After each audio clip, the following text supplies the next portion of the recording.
tardes. Estamos acá en el departamento de Lavalle, o Lavalle, como diría los porteños, en Mendoza, y ni más ni menos que con el licenciado Guillermo Moreno.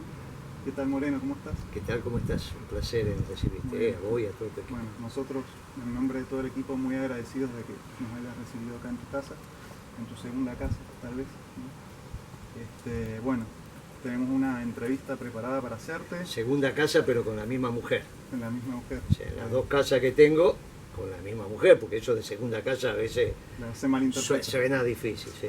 Bien. Entre los compañeros hemos elaborado una entrevista para un par de preguntas para hacerte. Consiste en 10 preguntas, puede que se agregue alguna que otra, pero eso es la idea. La primera pregunta es una pregunta un poco obligada, por ser vos un economista de trayectoria, es ¿cómo ves la coyuntura económica que está atravesando la Argentina en estos momentos? Mirá, la veo decididamente mal. La presidencia de Alberto Fernández tiene un déficit fiscal, esto es, los gastos del Tesoro Nacional contra los ingresos del Tesoro Nacional, que en términos de el déficit que genera esto es los gastos por encima de los ingresos medidos contra el PBI, terminó el 2020, o sea el año que acaba de terminar, con 14 puntos del PBI, que sería el Producto Bruto Interno, medido contra el PBI, 14%. Cuando Alfonsín se tuvo que ir del gobierno, porque había fracasado en términos económicos, era el 12% del PBI, o sea que ha superado en 2 puntos el peor momento de los radicales. Pero no conforme con eso, también tiene un déficit del sector externo pavoroso, superior al que tenía también de la Rúa cuando tuvo que dejar el gobierno. Por eso nosotros caracterizamos lo que dejó Macri como una supercrisis. Y lo que dijimos que había que evitar la hipercrisis, que finalmente es la norma. Si no resuelve esta supercrisis, no hay posibilidad de que haga un esquema económico solvente, con permanencia, sustentable. Bueno, esa supercrisis Alberto Fernández la agravó, o sea que estamos transitando hacia la hipercrisis, esto es la anomia, o hacia una depresión económica. Esto lo dije hace algunos meses, decía, bueno, Moreno, ¿por qué la depresión económica? Bueno, ahora cuando ven lo que vale YPF en términos de capitalización bursátil, que es el 10% de lo que debía valer, 1.500 millones de dólares, 1.300, 1.400, 1.500. Bueno, muchachos, eso es la depresión económica, la pérdida de valor de la economía argentina que está expresado en el valor de las empresas es fastuoso. Nunca lo vi. Y esto es lo que vamos a ir transitando este año, entre la depresión económica o la anomia. ¿Cuáles debieran ser las medidas que tiene que tomar el gobierno para volver a tener desarrollo económico sostenido? Mirá, lo primero es resolver los equilibrios macroeconómicos. Y a partir de que vos hiciste los cimientos, o acá en Lavalle sería, bueno, hay que lavar la tierra, viste que llueve y brota la sal. Entonces, no, Moreno, si hay que plantar acá, primero hay que lavar la tierra. Bueno, si no, ni los ajos te salen, ¿está bien? Bien, entonces, hacer los cimientos para un constructor, lavar la tierra para vos que soy ingeniero agrónomo, pero primero hay que hacer lo que hay que hacer. Si no haces lo que hay que hacer, todo lo que haces es de balde. Es decir, no, yo no voy a lavar la tierra. Y bueno, perdiste toda la semilla. A la primera lluvia te brotó la sal y se acabó todo. Bien, vos tenés siempre que hacer lo que hay que hacer. Y esa no es es una consigna peronista que siempre la tuvimos en el gobierno de Kirchner. Kirchner decía, hagan lo que hay que hacer. Después la retomó Macri. Pero el hacer lo que hay que hacer es una consigna. Siempre hay que hacer lo que hay que hacer. Nosotros cuando llegamos al gobierno, digo nosotros porque Kirchner asume un 25 de mayo y yo soy secretario de comunicación el 28, 3 días después. Teníamos la tierra lavada. Entonces se podían hacer los surcos, se podía empezar a plantarse. Después está en la mano del que planta también, ¿eh? Y que te esfuerces, y que trabajes, y que si te viene el sonda y te hace pedazos, bueno, al otro día empezás de vuelta. Y, bueno, eso es... Pero vos tenías la base. Y entonces Kirchner tenía una famosa frase de que estamos en el infierno y todos los días subimos un escalón. Y eso fue la economía de Kirchner, que nos permitió crecer a tasa china. Y le dijimos a Alberto Fernández, mirá Alberto, va a ser imposible que vos seas Kirchner porque antes no hubo un Dualde. Entonces se enamoró de Alfonsín. Y bueno, y ahora estamos discutiendo si va a ser de la Rúa, que fue la pregunta anterior. Y bueno, este es el lío que tenemos. Entonces, resuelto hacer lo que hay que hacer, los equilibrios macroeconómicos, después tenés que hacer un modelo de desarrollo permanente y sustentable con orientación a la producción, no con orientación al consumo, porque cuando las estanterías están llenas de mercadería y no tenés clientes, ahí tenés que hacer un modelo con orientación al consumo, porque lo que le falta a los negocios es venta. Pero cuando a vos lo que te falta es mercadería, si vos incentivás el consumo, lo único que tenés es demanda insatisfecha. Entonces hay que tener mucho cuidado con eso.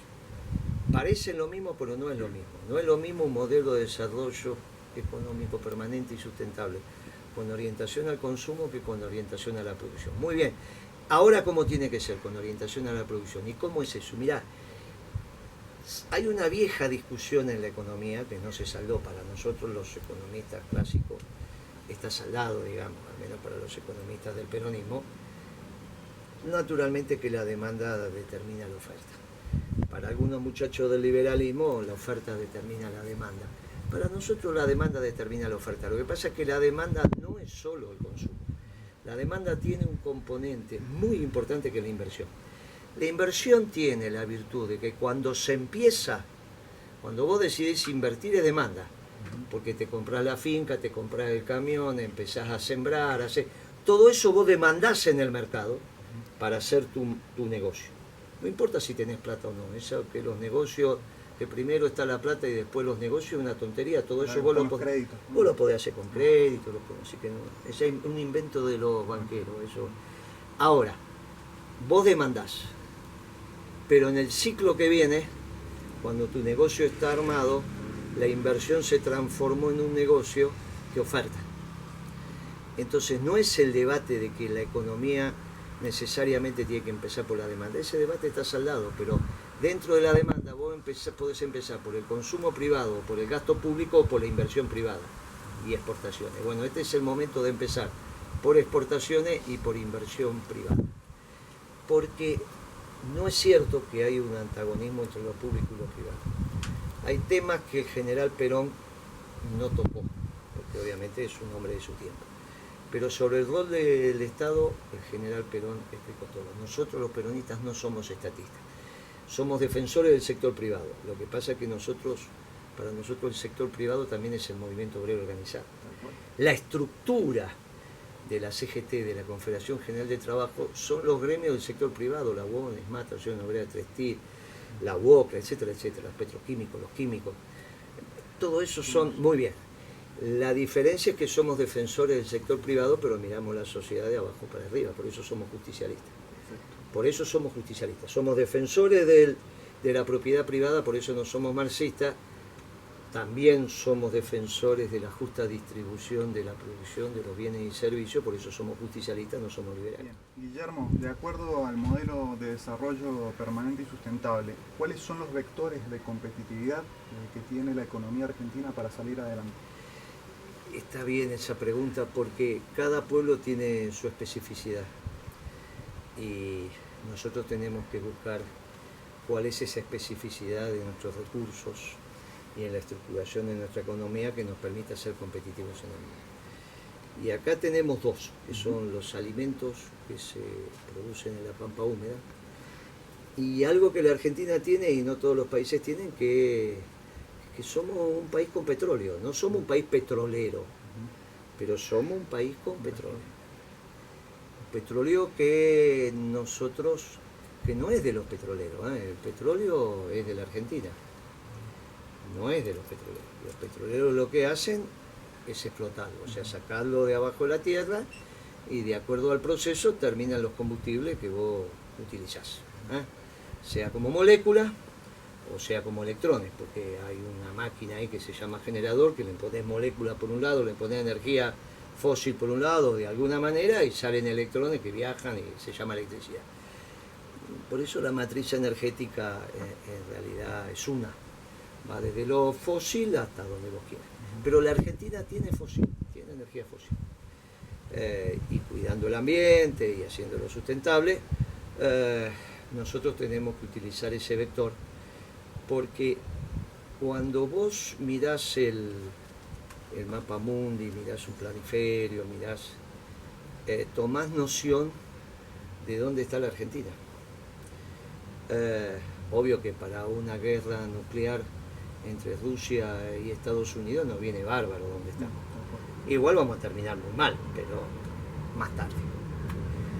Y eso está. Pero para venderle productos al mundo es un lío. Es un lío. La Argentina es todo logística. Por lo tanto, la energía, que es lo que mueve la logística, tiene que por lo menos ser competitiva en el mundo con países similares. Es muy difícil que vos tengas aquí un complejo industrial competitivo si la energía de Roca, digamos, la familia Roca, que es la que hace el acero.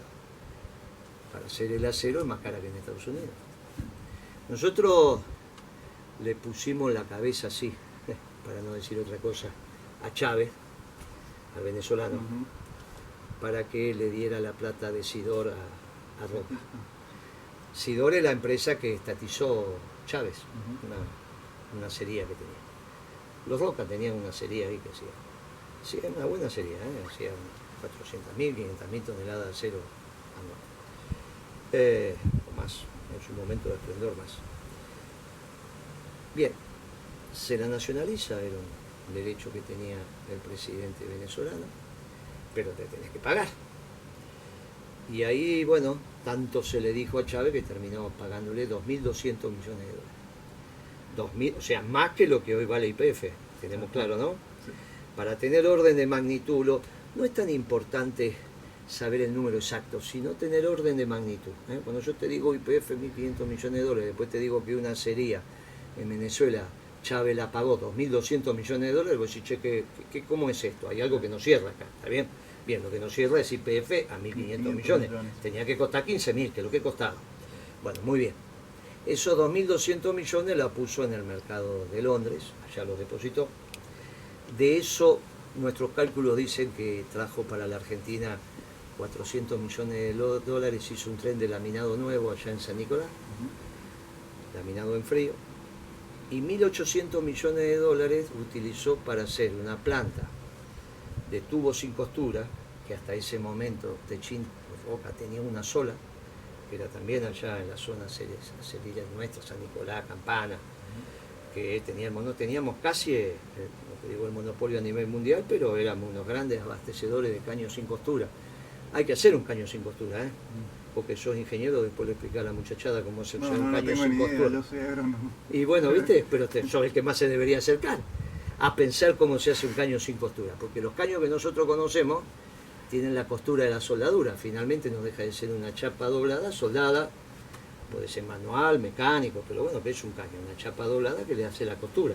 Esto es sin costura, o sea que de alguna manera, bueno, te lo cuento si querés, ponen el tocho con mucho centrifugado y le mete a mucha velocidad, por lo tanto la fuerza centrífuga y va una mecha por adentro. Y entonces ahí lo va estirando, algo que es así termina en 6 metros. Divertido, ¿no? Pero hay que hacerlo eso. De eso la Argentina lo hace, son los pozos, son los caños que van abajo en los pozos petroleros, porque esos tienen mucha presión y entonces no puede haber costura porque se parten. Entonces esos son los caños de 6 metros que vos ves a veces en la ruta, que son de 2,5 pulgadas, me parece. Bueno, la segunda fábrica que hace Roca de caños sin costura la hace en Estados Unidos. Que es la que inaugura Macri. Viste que una vez va Macri para allá e inaugura una fábrica. ¿Cuál es el problema con Roca? ¿Es una patria, un traidor? No, es que la energía estaba mucho más barata en Estados Unidos. Estados Unidos entraba en un boom de energía fósil, con el shale gas, el shale oil y toda esta historia. Iba a haber una demanda enorme de tubos sin costura, él tenía 1.800 millones de dólares vivos, se fue allá. E hizo una fábrica competitiva de la de acá. Ahora, nosotros no le dimos a Roca la energía, que es el acero. Carbón, hierro y energía.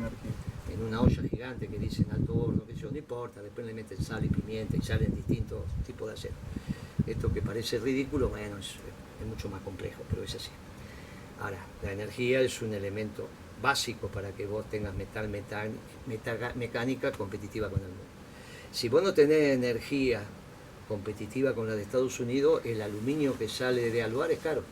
Si tenés aluminio caro, ¿cómo vas a tener autopartes baratas? Perfecto. Bueno. Entonces la energía es uno. Eso del lado de la oferta. Del lado de la demanda, vos le tenés que recuperar al pueblo argentino la relación ingresos populares, precio de la comida que tuvimos allá por el 2007-2008. Porque entonces a ese valor de ingreso popular, sueldo, salario, jubilaciones, pensiones, cuando vos comprás la comida te sobra plata. Y si te sobra plata vas a la peluquería, te compras una camisa, te vas de vacaciones, comprás los ladrillos que te faltan, comprás más gallinas. Incentivas el consumo. Ahora, si es lo que pasó con Macri, que aumentás la comida y no te queda entonces una moneda después de comprar la comida, pasa lo que le pasó a Macri. Eso le gana a la oligarquía. Entonces lo que vos tenés que hacer es utilizar los dos vectores de competitividad. La comida, ¿de dónde? Y de la pampa húmeda. ¿Por qué? Y porque tenés una tierra extraordinaria. Y entonces tiene una renta extraordinaria esa tierra, que tienen que hacer un aporte no los productores, sino los dueños de la tierra, que se la llevan. Los dueños de la tierra en la pampa húmeda se llevan 1/3 de la producción. Parece un régimen feudal, más que un régimen de capitalista moderno. Por eso uno dice, mire, el peronismo tiene que irrumpir en la pampa húmeda con el capitalismo moderno y hay que terminar con este régimen feudal. Por eso decimos, somos muy respetuosos de la propiedad privada, pero no me vengan con un régimen feudal, porque el capitalismo es posterior al feudalismo.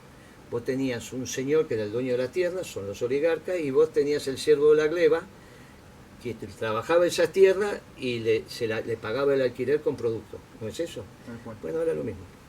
Ahora es exactamente lo mismo. El alquiler es 1/3 de la producción.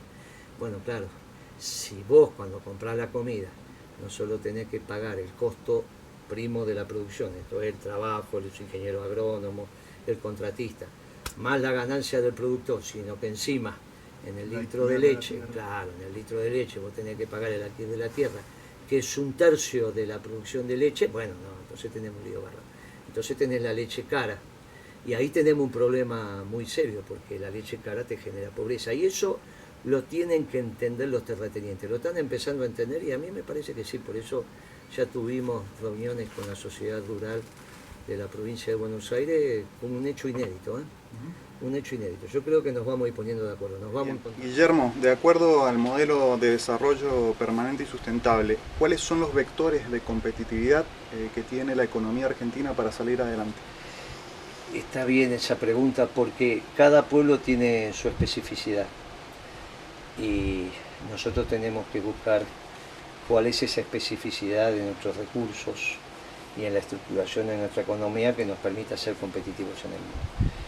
Y acá tenemos dos, que son los alimentos que se producen en la pampa húmeda y algo que la Argentina tiene y no todos los países tienen, que somos un país con petróleo. No somos un país petrolero, pero somos un país con petróleo.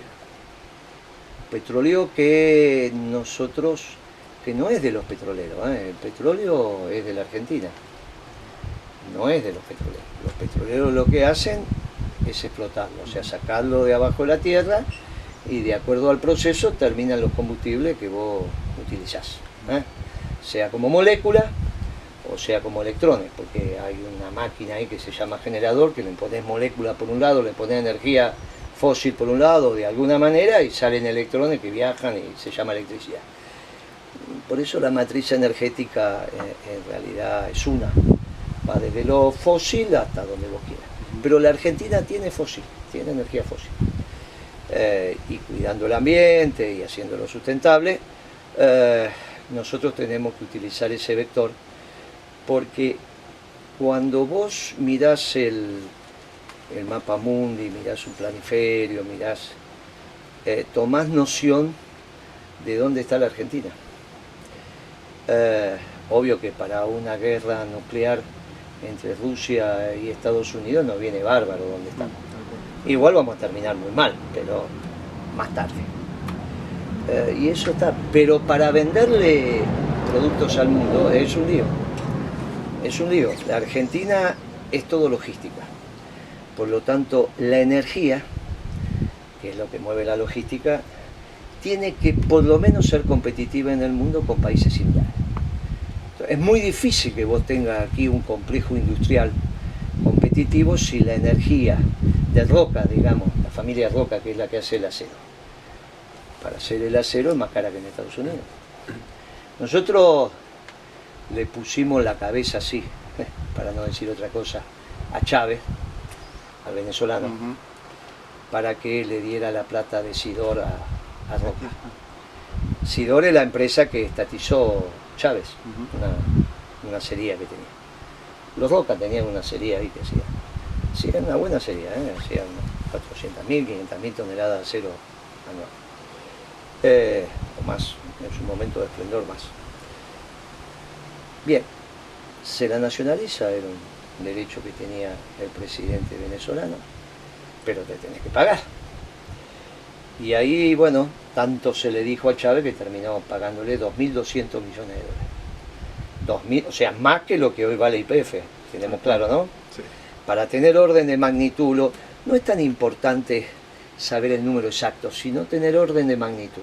Cuando yo te digo YPF 1.500 millones de dólares, después te digo que una acería en Venezuela, Chávez la pagó 2.200 millones de dólares, vos decís, che, ¿cómo es esto? Hay algo que no cierra acá, ¿está bien? Bien, lo que no cierra es YPF a 1.500 millones. Tenía que costar 15.000, que es lo que costaba. Bueno, muy bien. Esos 2.200 millones la puso en el mercado de Londres, allá los depositó. De eso, nuestros cálculos dicen que trajo para la Argentina 400 millones de dólares, hizo un tren de laminado nuevo allá en San Nicolás, laminado en frío, y 1.800 millones de dólares utilizó para hacer una planta de tubos sin costura, que hasta ese momento Techín Roca tenía una sola, que era también allá en la zona acerera nuestra, San Nicolás, Campana, que no teníamos casi, no te digo el monopolio a nivel mundial, pero éramos unos grandes abastecedores de caños sin costura. Hay que hacer un caño sin costura, porque sos ingeniero, después le explicás a la muchachada cómo hacer un caño sin costura. No tengo ni idea, yo soy agrónomo. Y bueno, ¿viste? Pero sos el que más se debería acercar a pensar cómo se hace un caño sin costura, porque los caños que nosotros conocemos tienen la costura de la soldadura, finalmente no deja de ser una chapa doblada, soldada, puede ser manual, mecánico, pero bueno, que es un caño, una chapa doblada que le hace la costura. Esto es sin costura, o sea que de alguna manera, bueno, te lo cuento si querés, ponen el tocho con mucho centrifugado y le mete a mucha velocidad, por lo tanto la fuerza centrífuga, y va una mecha por adentro. Mira. Y entonces ahí lo va estirando, algo que es así termina en 6 metros. Divertido, ¿no? Pero hay que hacerlo eso. De eso la Argentina lo hace, son los pozos, son los caños que van abajo en los pozos petroleros, porque esos tienen mucha presión y entonces no puede haber costura porque se parten. Entonces esos son los caños de 6 metros que vos ves a veces en la ruta, que son de 2,5 pulgadas, me parece. Bueno, la segunda fábrica que hace Roca de caños sin costura la hace en Estados Unidos, que es la que inaugura Macri. Viste que una vez va Macri para allá e inaugura una fábrica. ¿Cuál es el problema con Roca? ¿Es una pátrida, un traidor? No, es que la energía estaba mucho más barata en Estados Unidos. Estados Unidos entraba en un boom de energía fósil, con el shale gas, el shale oil y toda esta historia. Iba a haber una demanda enorme de tubos sin costura, él tenía 1.800 millones de dólares vivos. Se fue allá. Se fue allá. E hizo una fábrica competitiva de la de acá. Ahora, nosotros no le dimos a Roca la energía. ¿Qué es el acero? Carbón, sí. Hierro, sí. Y energía. En una olla gigante que dicen alto horno, que yo, no importa, después le meten sal y pimienta y salen distintos tipos de acero. Esto que parece ridículo, bueno, es mucho más complejo, pero es así. Ahora, la energía es un elemento básico para que vos tengas mecánica competitiva con el mundo. Si vos no tenés energía competitiva con la de Estados Unidos, el aluminio que sale de Aluar es caro. Si tenés aluminio caro, ¿cómo vas a tener autopartes baratas? Perfecto. Bueno. Entonces la energía es uno. Eso del lado de la oferta. Del lado de la demanda, vos le tenés que recuperar al pueblo argentino la relación ingresos populares, precio de la comida que tuvimos allá por el 2007-2008. porque entonces a ese valor de ingreso popular, sueldos, salarios, jubilaciones, pensiones, cuando vos compras la comida te sobra plata. Y si te sobra plata vas a la peluquería, te compras una camisa, te vas de vacaciones, compras los ladrillos que te faltan, compras más gallinas. Incentivas el consumo. Ahora, si es lo que pasó con Macri, que aumentás la comida y no te queda entonces una moneda después de comprar la comida, pasa lo que le pasó a Macri. Solo gana la oligarquía. Entonces lo que vos tenés que hacer es utilizar los dos vectores de competitividad. La comida, ¿de dónde? Y de la pampa húmeda. ¿Por qué? Y porque tenés una tierra extraordinaria. Y entonces tiene una renta extraordinaria esa tierra, que tienen que hacer un aporte no los productores, sino los dueños de la tierra, que se la llevan. Los dueños de la tierra en la pampa húmeda se llevan 1/3 de la producción. Parece un régimen feudal, más que un régimen capitalista moderno. Por eso uno dice, mire, el peronismo tiene que irrumpir en la pampa húmeda con el capitalismo moderno y hay que terminar con este régimen feudal. Por eso decimos, somos muy respetuosos de la propiedad privada, pero no me vengan con un régimen feudal, porque el capitalismo es posterior al feudalismo. Vos tenías un señor que era el dueño de la tierra, son los oligarcas, y vos tenías el siervo de la gleba, que trabajaba esas tierras y le pagaba el alquiler con productos. ¿No es eso? Tal cual. Bueno, ahora lo mismo. Bien. Ahora es exactamente lo mismo. El alquiler es 1/3 de la producción. Bueno, claro, si vos cuando comprás la comida no solo tenés que pagar el costo primo de la producción, esto es el trabajo, los ingenieros agrónomos, el contratista, más la ganancia del productor, sino que encima en el litro de leche, claro, en el litro de leche vos tenés que pagar el alquiler de la tierra, que es 1/3 de la producción de leche, bueno, no, entonces tenemos un lío bárbaro. Entonces tenés la leche cara. Y ahí tenemos un problema muy serio, porque la leche cara te genera pobreza. Y eso lo tienen que entender los terratenientes. Lo están empezando a entender y a mí me parece que sí. Por eso ya tuvimos reuniones con la sociedad rural de la provincia de Buenos Aires con un hecho inédito. Un hecho inédito. Yo creo que nos vamos a ir poniendo de acuerdo, nos vamos a encontrar. Bien, teniendo en cuenta estos vectores que tiene la economía argentina de competitividad, ¿tiene futuro el Mercosur? Y además quisiera preguntarte cómo debiera interpretarse la pérdida de competitividad o de protagonismo de la economía argentina en la región respecto a Brasil. Mira, ahí tenemos un tema con los viejos compañeros que iniciaron desde su concepción lo que ellos llamaban las Repúblicas Unidas de América del Sur. Estamos hablando, mire, en la gesta sanmartiniana iba desde Venezuela, pasando por la Gran Colombia, Ecuador, Perú, Chile, Bolivia, Paraguay, Argentina, Uruguay. Casualmente con Brasil había un debate. También eso tiene que ver con lo lusitano y lo español, bueno, puede ser, pero ahí viene la historia de Portugal y que la relación de Portugal con los ingleses, viene una serie de interpretaciones. Hay algunos compañeros, sobre todo afincados en los uruguayos, con algunos de los nuestros, Mentor Ferrey y algunos compañeros nuestros, que retoman ese tema y son grandes impulsores del Mercosur, porque lo ven como el embrión de esta América del Sur. Claro que ahí tenemos un tema sobre qué hacemos con la expansión industrial argentina y si Argentina está en condiciones de desechar un complejo industrial que agote su fuerza de trabajo. Porque la diferencia central con Nueva Zelanda, Australia, y que muchas veces eso está en la picota, es que hay 15 millones, en el caso con Australia, casi 15 millones de habitantes más, y no agotás la fuerza de trabajo solamente con el sector primario y aunque hagas agroindustria, no te alcanza. Argentina tiene un fuerte sector primario, lo tiene que utilizar a full, la agroindustria también, pero tiene que tener un componente industrial importante, si no va a tener también una desocupación importante. Y entonces el Mercosur hay que realinearlo en esos términos, porque quedó desordenado. La sociedad rural acepta el Mercosur porque contra la resignación de la industria en Argentina en favor de Brasil, Brasil se compromete a comprar el trigo 10% más caro. Claro. Es algo que no se sabe, salvo ahora cuando Brasil empieza. El compromiso es, bueno, resignamos complejo industrial y vos me comprás productos primarios más caros. Bueno, sobre todo el trigo. Bueno, estamos en un lío con eso, ¿eh? Estamos en un lío. Hay que repensarlo el Mercosur. Y este es un buen momento para repensarlo. Sí creo que no hay desarrollo regional argentino si te peleas con Paraguay, con Bolivia, con Perú, con Chile, con Ecuador, con Colombia. El eje histórico argentino es el eje sanmartiniano. Caracas, Lima, Buenos Aires. Y sobre eso, obviamente, Uruguay, Paraguay, Bolivia son países hermanos naturales de la Argentina.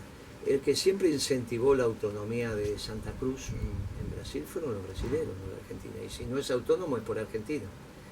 Por eso miramos con mucha precaución cuando Alberto Fernández se alistó de una manera muy particular con un sector del pueblo boliviano. Nosotros somos amigos del pueblo boliviano, somos amigos de todo el pueblo boliviano. Ese es el rol de la Argentina en la región. Y me parece que no entiende de orden de magnitud. Yo hasta le diría, bueno, por un error conceptual, hay algunos de los nuestros, sobre todo los progresistas, que piensan que los demócratas en Estados Unidos son progresistas. Bueno, está bien, pero vos podáis ahí tener, pero en la región sí, la discusión se da con Brasil. Claro.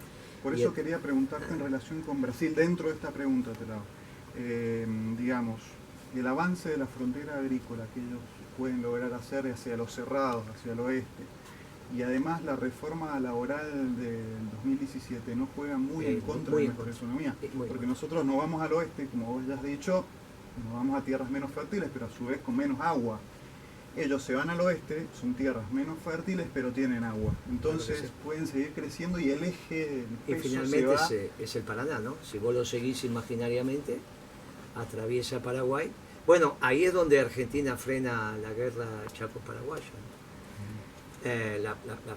La guerra del Chaco boliviano con Paraguay se frena cuando Paraguay le quiere tomar el puerto que es la salida al Paraná. Y ahí se mete Argentina y dice, bueno, firma la paz, ¿no? Se firmó en el Ministerio de Economía. Insisto con esto, nosotros somos amigos del pueblo paraguayo, somos amigos del pueblo uruguayo, somos amigos del pueblo boliviano. Y ambos partidos, todos los tres que puede haber, 2 en Uruguay, ahora 3, 2 en Paraguay, por ahí 3, a todos Argentina tiene que darle atención, porque son los países naturalmente aliados de la Argentina. Y en esto hay que tener una geopolítica muy clara. No es que Alberto Fernández puede estar haciendo la geopolítica en la región pensando este me gusta, el otro no me gusta. Es muy raro Alberto Fernández.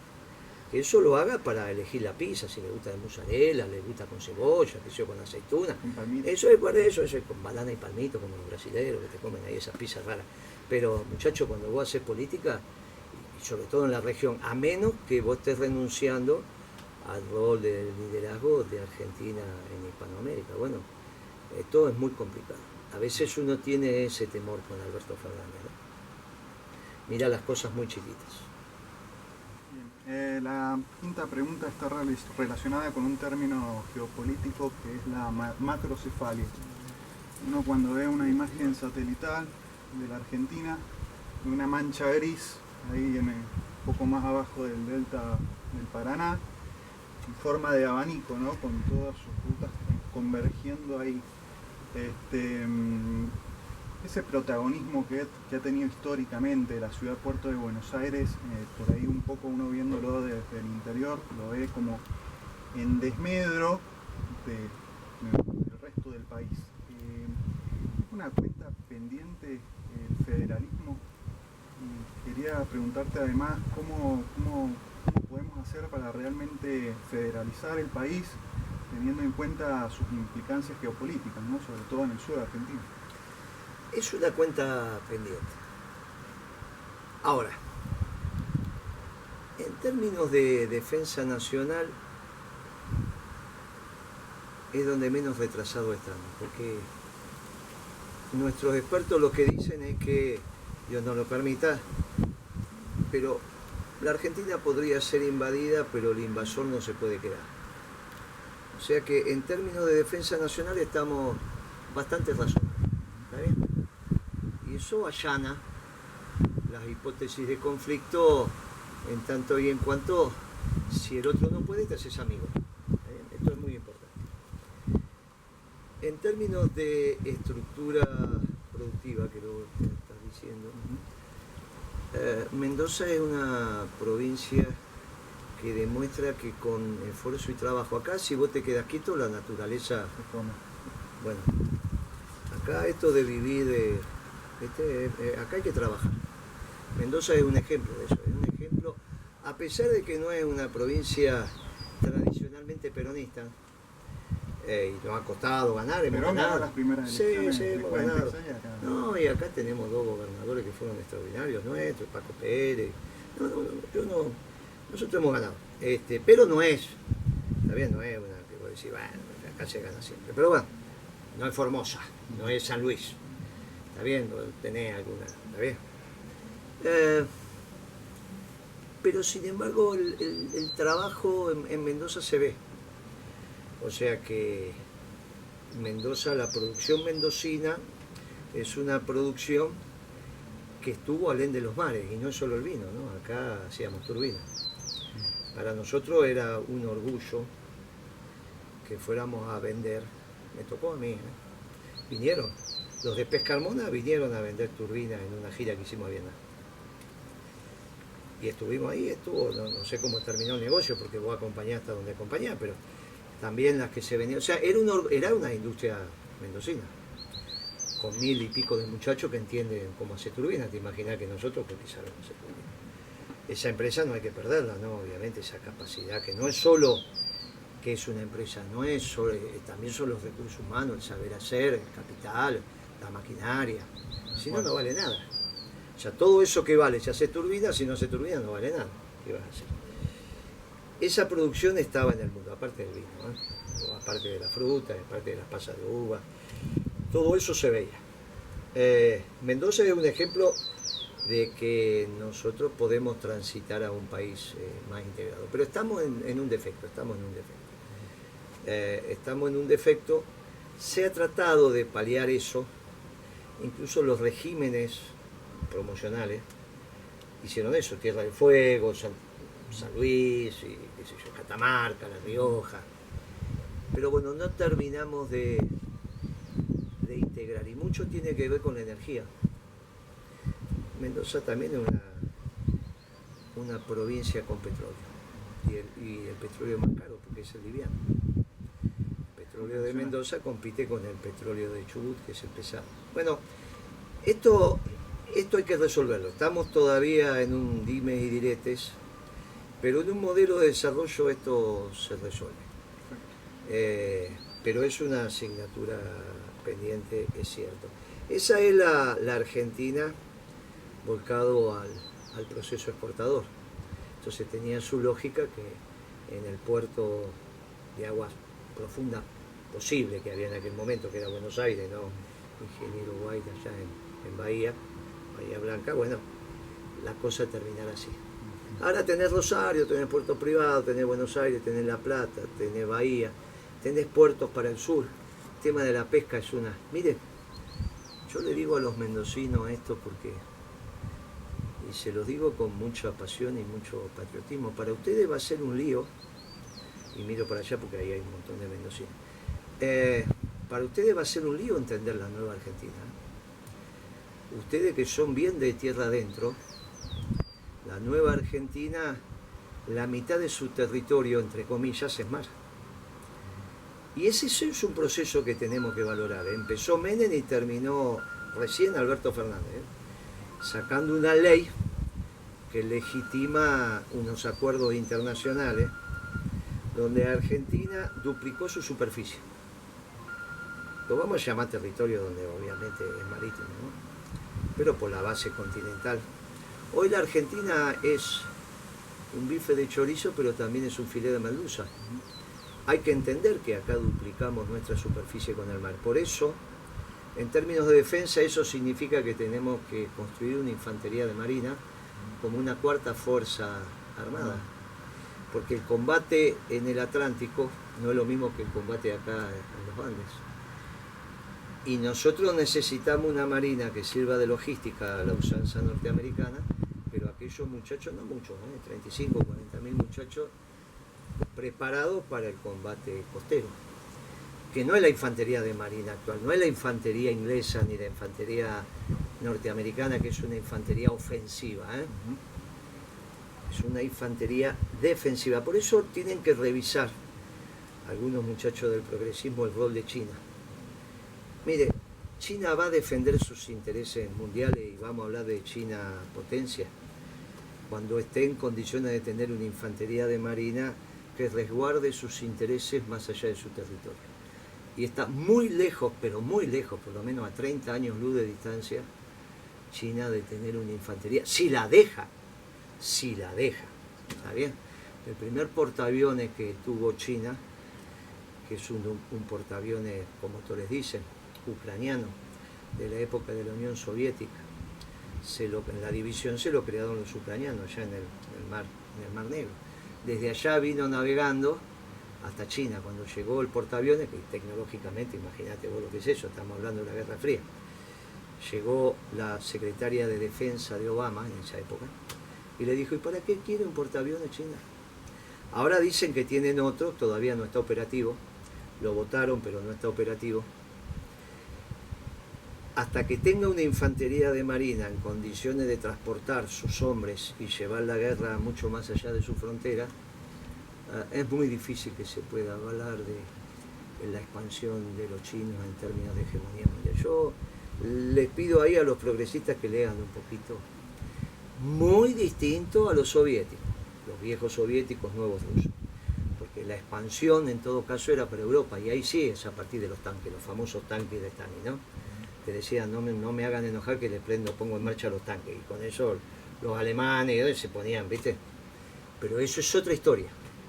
Y por último, tengan en claro que nunca hubo una guerra entre los norteamericanos y los rusos, Digo para que lean bien el mundo, no sea cuestión que se equivoquen. Y te dejo un interrogante para ustedes, que entre todos sumarán 150 años y hay un montón. Revisen por qué los norteamericanos aceptaron que la infantería cubana fuera a defender a los angoleños sobre la ofensiva sudafricana ya en el año 76. Porque no había ninguna posibilidad que Fidel hiciera un puente aéreo desde Cuba a Angola, cuando venían los sudafricanos por lo que hoy es Namibia, si no lo permitía Estados Unidos. Está bien, el presidente era Carter, pero revisen eso. Esto, por eso hay que leer bien lo que pasa en el mundo. Hay que leer bien lo que pasa en el mundo. No vayan a pensar que va a haber una confrontación ruso-norteamericana. Eso siempre es una alianza de primer orden. Lo que pasa es que Trump fue muy evidente esa alianza. Pero no vayan a pensar que Biden la va a modificar. Y ojo, porque un mundo mal caracterizado, por más que vos hagas todo bien, endógenamente termina mal.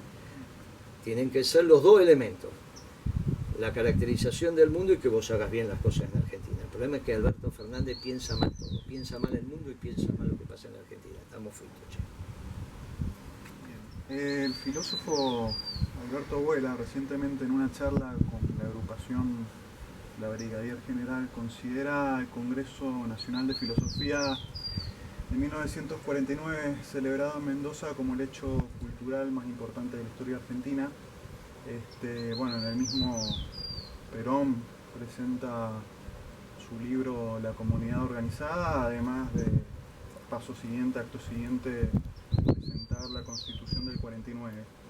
Yo quisiera saber cuál es la vigencia que tiene hoy la comunidad organizada.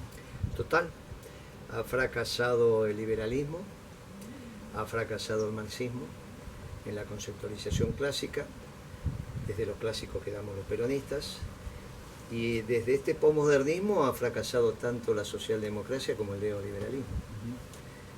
Queda el peronismo, y la forma de vivenciar es la comunidad organizada. Por eso peleamos nosotros, por eso luchamos. ¿Cómo nos articulamos? Nos articulamos en la comunidad. Por eso las 20 verdades hoy tienen plena vigencia, mal que le pese a Alberto Fernández. En realidad nosotros tenemos que peronizar la Argentina para demostrarle a los pueblos del mundo que hay otra manera de vivir, y como no hay contagio más intenso que el contagio del ejemplo, que los pueblos del mundo nos copien. Por eso es imprescindible que gane el peronismo en Mendoza. Gana el peronismo en Mendoza, después ganamos en la Argentina, después ganamos en Hispanoamérica, después hacemos peronistas a los norteamericanos, ayudados por los mexicanos. Ajá. Y después vamos por el resto del mundo. Bueno, aclaremos antes que todo comienza en Mendoza. La peronización del mundo parte de acá, de la Valle. Así que imagínate, de la Valle y de Mendoza. Así que imagínate. Bien. Fracasamos en Mendoza, fracasamos en todo el mundo. Mirá la responsabilidad que tienen los peronistas mendocinos, la pucha. Esta noche no van a poder dormir. Guillermo, la paulatina concentración de los mercados de las economías regionales, como es el caso de la vitivinicultura en Cuyo, es motivo de preocupación. Y acto seguido a esto quisiera preguntarte cuál es la salida exportadora a los mercados asiáticos de las economías regionales, ya sea Mendoza, San Juan, Catamarca, La Rioja. Para el caso de los mercados asiáticos, ¿debiera ser eficientizando el transporte hacia el Atlántico o vía puertos chilenos por el Pacífico? Bueno, la lógica de los negocios es por el lado del Pacífico. La lógica política es por el lado del Pacífico. La lógica desde la defensa nacional te diría otra cosa. Pero tiene que privar la lógica de los negocios y la lógica política con los chilenos. Por eso Perón planteó el ABC. Algunos compañeros dicen, bueno, pero si Perón planteaba el ABC, porque Brasil, Chile, Argentina en ese momento era lejos la economía más importante de la región, y Perón está formado en eso de a los que pueden ser adversarios los tenemos cerca, ¿no? A los amigos los podés tener más lejos, pero a los que podrían ser adversarios, tenerlos cerca. Esa es la lógica del ABC. Sí, yo creo que vamos por los puertos del Pacífico en un acuerdo integral con los chilenos, ¿no? Y en ese acuerdo integral con los chilenos entra Malvinas. No es que no entra. Ah, sí, para mis amigos chilenos, el acuerdo integral con Chile pasa por Malvinas. En eso tienen que tener una posición muy clara nuestros amigos chilenos. Y si no nos equivocamos. No va solamente la lógica de los negocios. Va la lógica de los negocios, la lógica de la política, que va a privar sobre la lógica de la defensa. Pero la lógica de la política va sobre Malvinas. Y eso tiene que ser muy claro, porque tiene que ver con la pertenencia antártida también, que ahí tenemos una discusión con los chilenos, pero nos vamos a poner de acuerdo. Pero sí sobre Malvinas, eso tiene que ser contundente, claro y preciso. Así que los quiero escuchar. Claro, para eso tenés que poner como eje el tema Malvinas. Yo jamás hubiese hecho lo de la vacuna inglesa, en este caso del COVID. Tenemos la rusa, la china, la norteamericana, la china, tenemos todas. Es que la confrontación con los ingleses es integral, usurparon están en nuestra casa. Y no lo podemos sacar por la fuerza, ni queremos sacarlo por la fuerza, ni pretendemos, pero devolveme la casa, devolveme lo nuestro. Y bueno, y entonces tenías toda la posibilidad de ir a decirle a los españoles, mire, no compren a ustedes le tienen Gibraltar, nosotros no tienen Malvinas, nos ponemos de acuerdo que no compramos la vacuna inglesa, y hace eso un poco el barullo. No te digo que por eso te van a devolver ni Gibraltar ni las Malvinas, pero le demostrás una voluntad, y aparte le decís al pueblo, que si hubo argentinos, compatriotas que murieron defendiendo la tierra, no, ay, yo me curo con una vacuna, está lo mismo. No, muchachos. Hasta en el menor atisbo se hace conciencia nacional. Por eso a la patria se la quiere todo el tiempo. Vos sos patriota porque te educaron patriota en tu casa. La primera que te hizo amar a la patria fue tu mamá. Después la escuela, después tu papá, después tus compañeros, pero la primera fue tu mamá. No hay hijos patriotas de madres que no fueron patriotas. Y nosotros sacamos hijos patriotas de madres que quizás no nacieron en la Argentina. Pero la Argentina enamora, es igual que el peronismo. Sería una guerra semántica, podríamos decirlo, en vez de bélica. Bueno, es fijar posiciones. Y vas haciendo ahí las alianzas que corresponden. En relación con la primera pregunta, la concentración de los mercados en las economías regionales, teniendo en cuenta que en los últimos 10 años el INB dijo que hay 100 bodegas que se han perdido, al menos en Mendoza, que han desaparecido había una cierta concentración en la industria. Claro, no vos sé no si es un estás motivo. hablando de la concentración regional. Claro. No estás regional. incentivando que tomemos vinos patagónicos. No. Claro, la pregunta es, dentro de la región se están concentrando en pocas manos. Sí, tal cual.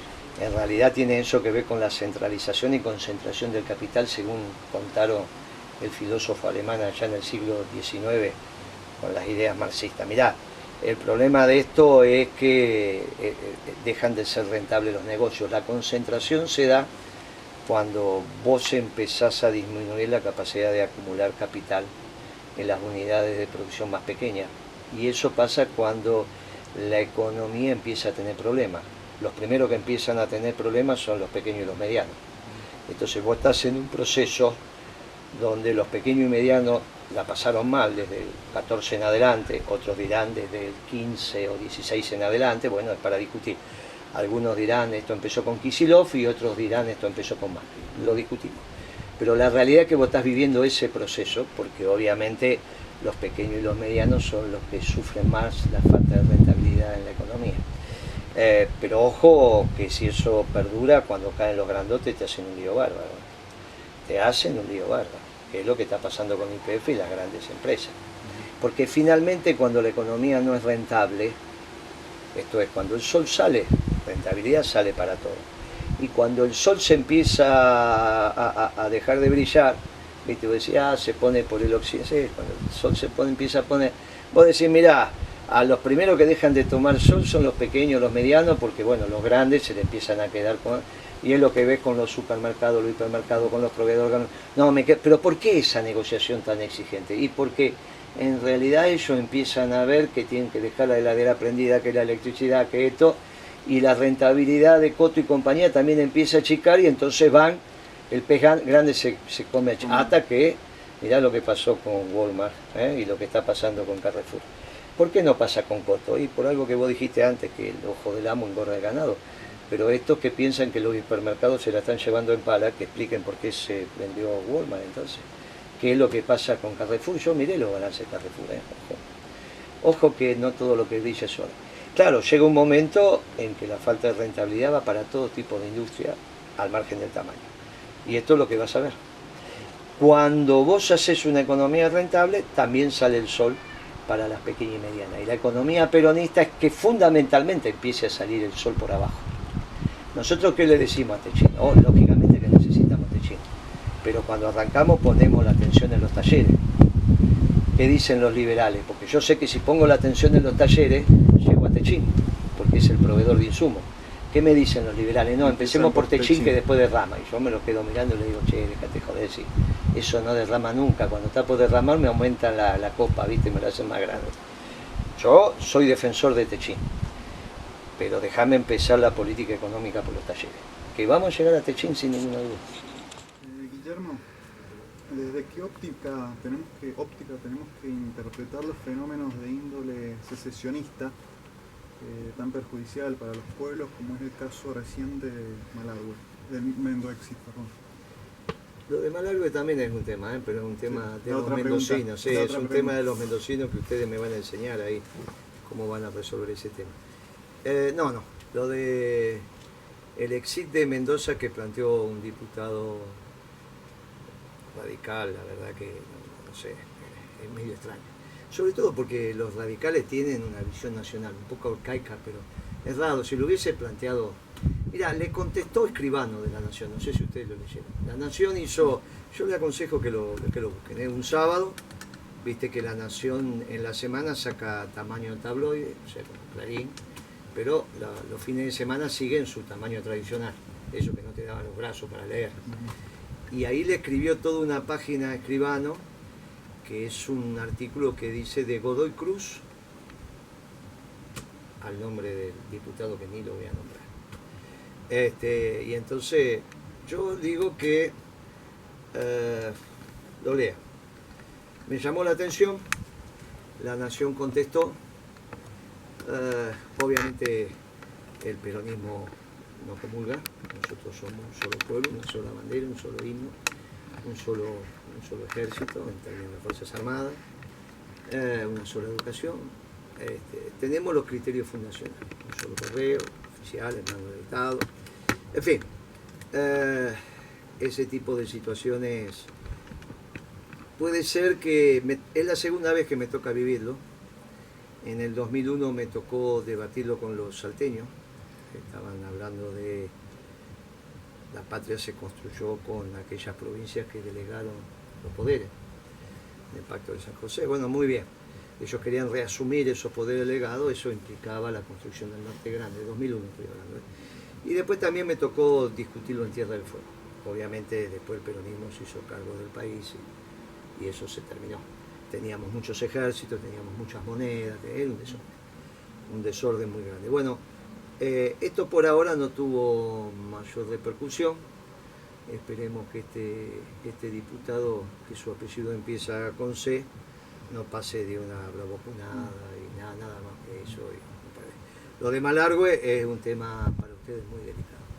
¿Cómo hacen para integrar el conjunto? Para ustedes es un debate que se lo dejo a los mendocinos. Para mí Malargüe es Mendoza también, ¿no? Como es la Valle Mendoza, como es Maipú Mendoza. Pero bueno, ustedes sabrán cómo tamizan esa situación. Pero es un desafío, es un desafío para el pueblo mendocino. Es un desafío. Este año capaz se salvan y no vuelven a tener que elegir la reina de la vendimia, capaz que no hay fiesta, pero sí, tienen que elegirla y Malargüe no participa, es un problema. O sea, ese va a ser el primer punto donde ustedes van a tener que decir qué hacemos. Pero en ese espacio no es a mí el que me toca, le toca a la dirigencia peronista y a la dirigencia de Principios y Valores y a ustedes como jóvenes encontrar esa síntesis. Eso de Mendoza existe, olvídate. Esas son tonterías, son trasnochadas de este muchacho. Bueno, Guillermo, ya nos acercamos al final. La última pregunta, ¿cuál sería el mensaje para el pueblo mendocino desde el espacio de Principios y Valores? Mire, para el pueblo mendocino, así como arranqué peronizando el mundo por Mendoza, arrancamos el mensaje para el pueblo mendocino arrancando con el pueblo peronista mendocino. Lamentablemente es claro el fracaso del gobierno nacional y entonces el arrebato que están haciendo algunos sectores de la militancia peronista sobre la herramienta electoral, en este caso el Partido Justicialista, no es producto de la intrusión para de ahí potenciar una posterior victoria. No es que tomás una posición para seguir avanzando, sino que te hace fuerte en una posición para de ahí hacer la resistencia que ellos creen que inexorablemente se va a dar ante el fracaso del gobierno de Alberto Fernández. Massa ya salió en los medios, se va a dedicar a los negocios, siguiendo los pasos de otro noble mendocino, que yo no juzgo, estoy diciendo que es correcto, digo, es un camino a seguir. Massa se resguarda como hombre de negocio, hasta más ver, y estas estructuras juveniles, importantes, con mucha militancia, van sobre las estructuras partidarias tipo búnker para resguardarse. Lo que pasa en Mendoza pasa en la provincia de Buenos Aires. Lo que pasa en Mendoza con el Partido Justicialista pasa en la provincia de Buenos Aires con Máximo Kirchner yendo de presidente del partido. No son acciones ofensivas porque vamos ganando, son acciones defensivas porque sabemos que perdemos. Entonces tiene que emerger una propuesta profundamente doctrinaria, porque el Partido Justicialista no va a llevar una propuesta doctrinaria. Y en realidad somos la única posibilidad, no solo de los mendocinos, sino de la Argentina, sino del mundo, para vivir en un mundo justo, en un mundo con propiedad privada, pero en un mundo con bienes y servicios repartidos de manera justa. Porque Dios, cuando hizo el mundo, nosotros que creemos en la creación, Dios es completo, entonces hizo los bienes y servicios para todos. El pecado original es el que hace que los bienes sean mal repartidos. Y ahí viene el justicialismo para transitar de vuelta en ese encuentro, en esos encuentros profundos con lo trascendental, con lo espiritual, y por eso le hemos puesto principios y valores. Tan mal estamos que tenemos que volver a discutir el bien y el mal. Esto estaba resuelto cuando yo tenía tu edad, no se discutía el bien y el mal, se sabía que era el bien y se sabía que iba el mal. Nos peleábamos a morir, yo defendiendo el bien y el otro también pensaba que defendía el bien. Pero no estaba en discusión el bien y el mal. Ahora está en discusión y parecería ser que lo que era un criterio correcto desde el bien, como es el trabajo o la justicia, hoy parece que está en discusión. Bueno, nosotros venimos a poner orden. ¿Quiénes somos nosotros? Los mendocinos que se han organizado para construir principios y valores como herramienta electoral. Y vamos a dar una sorpresa, ¿eh? Vamos a dar una sorpresa porque tanto los peronistas que votaron en Cambiemos, en este caso en Suárez o Frente al Cambio, como fue, y los peronistas que votaron a Alberto Fernández van a tener una herramienta doctrinaria. Esa herramienta doctrinaria, entonces, Moreno, somos sectarios y excluyentes, solo peronistas, no, porque por eso nos encontramos con la sociedad rural. Nosotros somos una opción de gobernabilidad y gobernamos siempre con los brazos abiertos. Esta es la diferencia del peronismo, pero déjennos que nosotros nos sintamos orgullosamente peronistas y que creamos de verdad que tenemos la solución. Y después los convocamos a los radicales, convocamos a los sectores demócratas, convocamos incluso a sectores progresistas que se dan cuenta que su marco teórico está fracasado, esto que nosotros llamamos los marxistas reciclados. Su marco teórico está reciclado. Los convocamos para que nos acompañen, pero en una primera etapa nos estamos organizando con los peronistas. Pero no es poco, no es poco. Nos estamos organizando con los peronistas y desde allí vamos a ampliar nuestros brazos. Primero le estamos pidiendo a todos los compañeros peronistas que vean en principios y valores su herramienta electoral. Miren, muchachos, no hay proyectos personales. Los únicos proyectos que triunfan son los proyectos colectivos. Cada uno de nosotros, y somos un accidente en esta historia, hoy estamos, mañana no estamos. Principios y valores es para los mendocinos, es para los peronistas mendocinos, es para los que agarren esas semillas, las germinen y permitan que las flores florezcan. Y lo vuelvo a decir, principios y valores es la herramienta electoral que va a tener el movimiento nacional justicialista en estas elecciones para decirle a los mendocinos, miren compañeros, no se olviden, y no se olviden que ya lo vivieron, y recuerden, porque lo van a volver a vivir sus hijos y sus nietos. Los días más felices fueron, son y volverán a ser peronistas en Mendoza, en la Argentina y para todos los pueblos del mundo. Muchas gracias, compañero. Muchas gracias, compañero.